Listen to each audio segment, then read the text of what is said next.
ఇక గులాబీ జెండాల రెపరెపలతో సిద్దిపేట జిల్లా గజ్వేల్ నియోజకవర్గం హోరెత్తింది.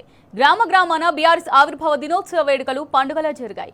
నియోజకవర్గ బీఆర్ఎస్ ఇన్ఛార్జ్ ఒంటేరు ప్రతాప్ రెడ్డి ఆధ్వర్యంలో గజ్వేల్లో ఘనంగా సంబరాలను నిర్వహించారు.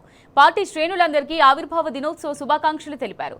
కేసీఆర్ పాలన తెలంగాణకు స్వర్ణ యుగం లాంటిదని ఒంటేరు ప్రతాప్ రెడ్డి గుర్తు చేశారు. కేసీఆర్ మళ్లీ సీఎం అయితేనే అన్ని వర్గాలకు న్యాయం జరుగుతుందని స్పష్టం చేశారు. మన అస్తిత్వమైనటువంటి పార్టీ మన బీఆర్ఎస్ పార్టీ 20 సంవత్సరాలు గడుపుకొని 26 సంవత్సరాలు గడుపుతున్నటువంటి శుభ సందర్భంగా బీఆర్ఎస్ పార్టీ ఆవిర్భావ దినోత్సవ శుభాకాంక్షలు తెలియజేస్తూ మన తెలంగాణలో సాధించినటువంటి మన ఉద్యమ నాయకుడైనటువంటి కేసీఆర్ గారు 2001లో మన బీఆర్ఎస్ పార్టీ స్థాపించడం జరిగింది.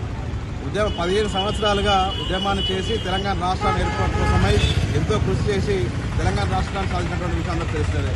అందరూ కూడా బీఆర్ఎస్ పార్టీ శ్రేణులు, బీఆర్ఎస్ పార్టీ కార్యకర్తలు, నాయకులందరూ కూడా జెండాను ఎగిరేసి పార్టీ సంబరాలు చేసుకోవడం జరిగినది.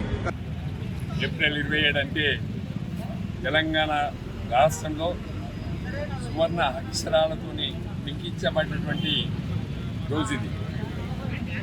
జలదృశ్యంలో గౌరవనీయులు కేసీఆర్ గారు 25 సంవత్సరాల క్రితం